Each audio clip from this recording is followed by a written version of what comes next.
भारतीय समाज को अगर हम देखें तो एक बहुत ही अजीब सी उलझन नजर आती है। एक तरफ तो हम स्त्री को देवी का दर्जा देते हैं, है ना? नवरात्रि में कन्याओं की पूजा होती है, बातों बातों में नारी शक्ति जैसे बड़े बड़े शब्द इस्तेमाल होते हैं। लेकिन फिर रोजमर्रा की जिंदगी में एक सवाल उठता है, क्या वही स्त्री जिसे हम पूज रहे हैं अपने जीवन के छोटे बड़े फैसले लेने के लिए सच में आजाद है? आज हम इसी जटिल विषय की गहराई में उतरने वाले हैं। हमारे पास जो स्रोत हैं वो ओशो के विचारों पर आधारित है और एक बहुत ही चुभता हुआ सवाल उठाते हैं। क्या ये जो सम्मान हम दिखाते हैं ये सिर्फ एक प्रतीक है, एक तरह का दिखावा जो असल में समाज में मौजूद जो गहरी असमानता है उसे छुपाने का एक तरीका है? चलिए इसी की पड़ताल करते हैं। हाँ, और दिलचस्प बात यह है कि ये चर्चा सिर्फ स्त्री पुरुष रिश्तों तक ही सीमित नहीं है। ये असल में सम्मान और नियंत्रण के मनोविज्ञान को समझने की एक कोशिश है। क्योंकि जैसा कि हमारे एक स्रोत में ओशो का एक विचार है, जहां समानता नहीं वहां सम्मान भी अधूरा है। आज हम इसी विचार की परतें खोलेंगे कि किसी को ऊंचे आसन पर, एक पेडेस्टल पर बिठा देना क्या वाकई उसे इज्जत देना है, या फिर ये उसे काबू में रखने का एक बहुत ही महीन और चालाक तरीका है। तो चलिए इसी विचार को सबसे पहले खोलते हैं। जब किसी स्त्री को माँ, शक्ति या देवी कहा जाता है तो पहली नजर में ये बहुत अच्छा लगता है, सुनने में बहुत सम्मानजनक है। कोई ये भी कह सकता है कि इसमें हर्ज ही क्या है? किसी की तारीफ करना, उसे ऊंचा दर्जा देना तो अच्छी बात है। यहीं पर मनोविज्ञान का एक बहुत दिलचस्प पहलू काम करता है। स्रोत बताते हैं कि जब आप किसी को देवी बना देते हैं तो आप अनजाने में उससे एक साधारण जिंदा इंसान होने की आज़ादी छीन लेते हैं। सोचिए, एक देवी से समाज क्या उम्मीद करता है? यही कि वो कभी गुस्सा नहीं करेगी, वो कभी थकेगी नहीं। हाँ, वो अपनी इच्छाएं या अपनी जरूरतें जाहिर नहीं करेगी। बिल्कुल। और उससे तो कभी कोई गलती हो ही नहीं सकती। हाँ, ये तो है। देवी तो हमेशा देती है, वो कभी कुछ मांगती नहीं, उसे हमेशा त्याग करना है। तो ये एक तरह का बोझ बन जाता है। आप एक जिंदा इंसान से उम्मीद कर रहे हैं कि वो एक पत्थर की मूर्ति की तरह व्यवहार करे, शांत, स्थिर और हमेशा दूसरों की उम्मीदों पर खरा उतरने वाली। बिल्कुल। ये एक ऐसा आसन है, एक ऐसा पेडेस्टल है जो सम्मानजनक दिखता है, पर असल में उसे मानवीय भावनाओं, कमजोरियों और सबसे जरूरी गलतियां करने के अधिकार से दूर कर देता है। एक इंसान होने का मतलब ही है कि आप में अच्छाई भी है, बुराई भी है, आप प्यार भी करते हैं और कभी-कभी गुस्सा भी।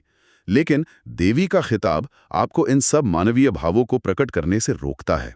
आपको एक आदर्श में ढाल दिया जाता है और फिर उस आदर्श से जरा भी हटने पर आपकी आलोचना होती है। ये तो मैंने कभी इस तरह से सोचा नहीं था।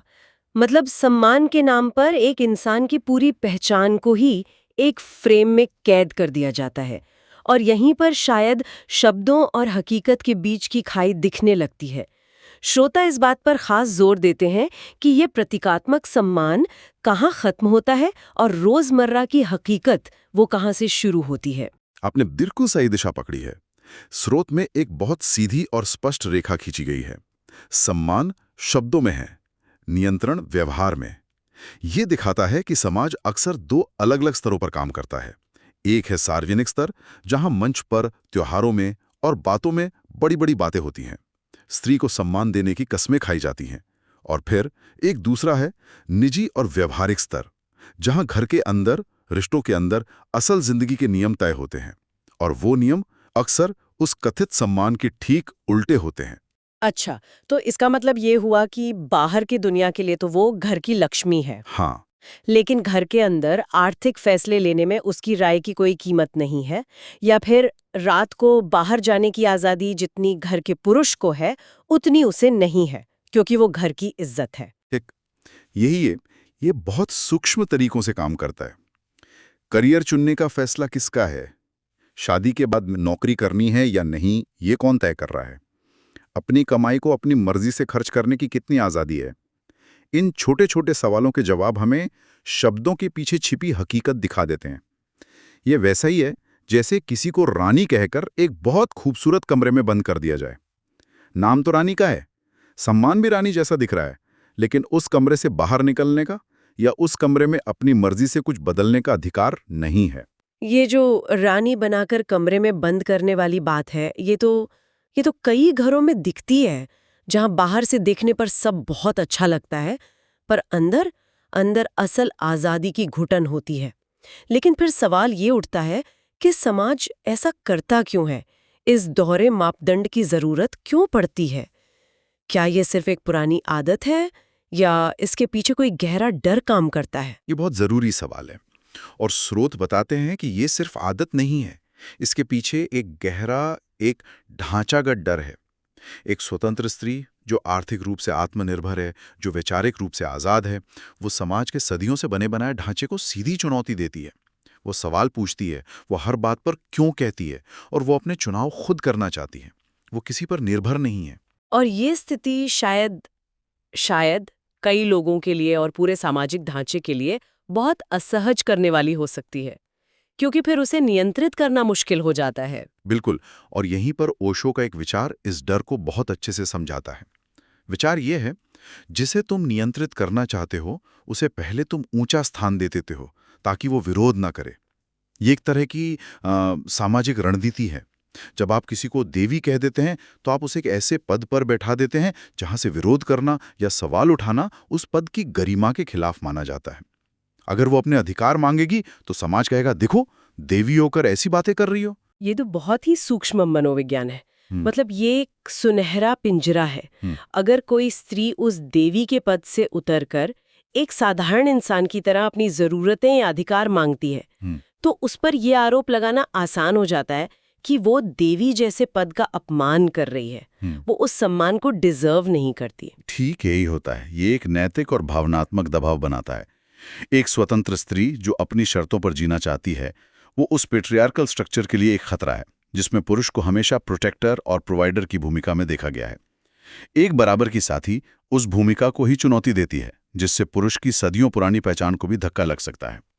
और इस चुनौती से बचने का सबसे आसान तरीका है उसे एक ऐसे आसन पर बिठा दो जहां वो पूजनीय तो हो पर शक्तिशाली ना हो। उसकी पूजा करो, लेकिन उसके हाथ में असल शक्ति यानी निर्णय लेने की शक्ति कभी मत आने दो।